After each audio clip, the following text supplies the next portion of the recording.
Hello കൂട്ടുകാരെ, എല്ലാവർക്കും വീഡിയോയിലേക്ക് സ്വാഗതം. നമ്മളെ ഭംഗിയുള്ള നല്ല ഭംഗി ഇപ്പോൾ എല്ലാവർക്കും അറിയാവുന്ന ഒരു കാഷ്ലോ പ്ലാന്റാണ് നമ്മുടെ ഇത്.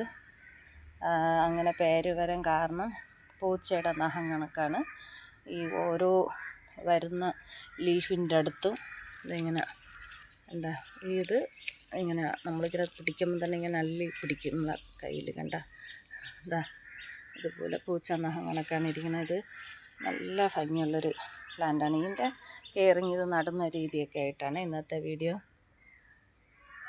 അപ്പോൾ ഇത് നമ്മൾ എവിടെ നട്ടാലും നമ്മൾ പ്രത്യേകം ഒന്ന് ശ്രദ്ധിക്കണം. ഈ ചെടി നടുന്ന ഭാഗത്ത് താഴോട്ട് ഒന്നായിട്ട് ആ വേര് പോകുന്ന എവിടെയെല്ലാം ഇതിൻ്റെ വള്ളി പോകുമോ അവിടെ എല്ലാം വേര് പിടിച്ച് വളരുന്ന ഒരു പ്ലാന്റാണ്. അപ്പം നമ്മൾ അല്പം ഒന്ന് ഈ പ്ലാന്റിനെ ഒന്ന് ശ്രദ്ധിക്കണം, ഒന്ന് കെയർ ചെയ്യണമെന്ന് വെച്ചാൽ പുറത്തോട്ട് താഴോട്ടൊക്കെ ആകുമ്പോൾ നമ്മൾ വെട്ടി ഒതുക്കി കൊടുക്കണം ഈ പ്ലാന്റ്.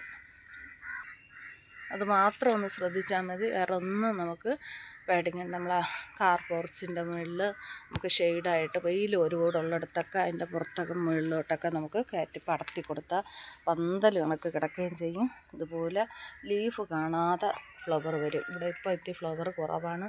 ഞാൻ നട്ടിരിക്കുന്ന ചെടിയുടെ അടുത്തായിട്ട് കണ്ട റബ്ബർ മരം വലുതായി. ഞാൻ നട്ട സമയത്ത് ചെറിയ തൈയായിരുന്നു. അപ്പോൾ നല്ല വെയിൽ കിട്ടുന്ന സ്ഥലമായിരുന്നു. ഇപ്പോൾ ഇവിടെ ഇത്തിരി ഷെയ്ഡുണ്ട്, എന്നിട്ടും നോക്കിക്കേ ഇത്രയും ഫ്ലവർ നമുക്ക് കിട്ടിയിട്ടുണ്ട്. ഈ ചെടിക്ക് നന്നായിട്ട് വെയിൽ കിട്ടണം.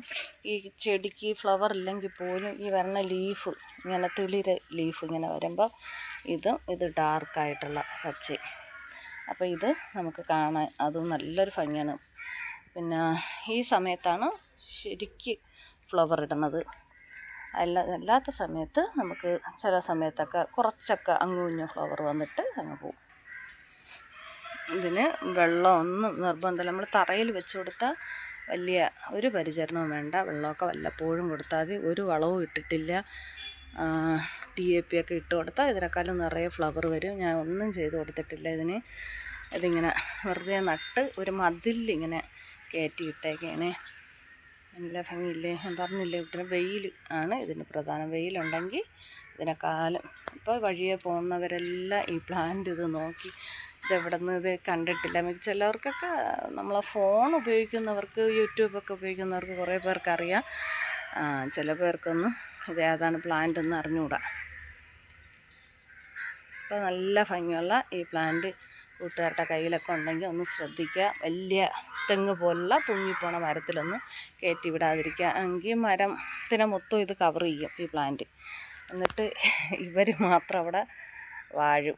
മറ്റേ വലിയ മരം പട്ടു പോകുമെന്നാണ് പറയണത്. അപ്പോൾ നമുക്ക് ഇതുപോലുള്ള മതിലോ ഇങ്ങനെയൊക്കെ ഉള്ള ഭാഗത്ത് നട്ടു കൊടുക്കുക. അതുപോലെ വെട്ടി ഒതുക്കി കൊടുക്കുക. ഫ്ലവറില്ലാത്ത സമയത്ത് പ്ലാന്റ് നന്നായിട്ട് വെട്ടി ഒതുക്കി കൊടുത്താൽ ആർക്കും ഒരു ശല്യമില്ല.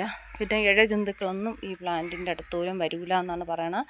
ഈ പൂച്ചയുടെ നഖം കണക്കുള്ള നഖം ഇതിൻ്റെ വള്ളിയിൽ പിടിക്കുമ്പോൾ അറിയാം, നമ്മളെ ദേഹത്തിങ്ങനെ പിടിച്ച് കൊരുത്ത് കയറും. അത് കാരണം ഇഴജന്തുക്കളൊന്നും പാമ്പ് പോലുള്ള ജീവികളൊന്നും ഈ ചെടിയിൽ കയറൂല എന്നാണ് പറയണത്. അതുകൊണ്ട് ധൈര്യമായിട്ട് നമുക്ക് ഈ പ്ലാന്റ് എവിടെ വേണമെങ്കിലും കയറ്റി പടർത്തി വിടാമെന്നാണ് പറയണത്.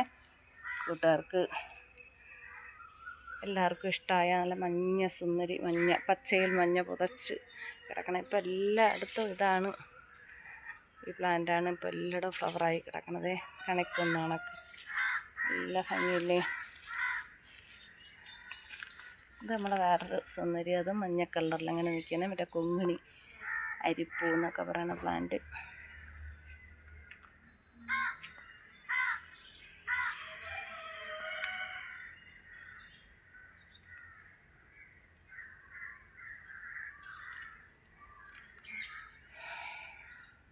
കൂട്ടുകാർക്ക് വീഡിയോ കണ്ട് ഇഷ്ടമായ ലൈക്ക് കമൻറ്റൊക്കെ ചെയ്ത് സപ്പോർട്ട് ചെയ്യണം.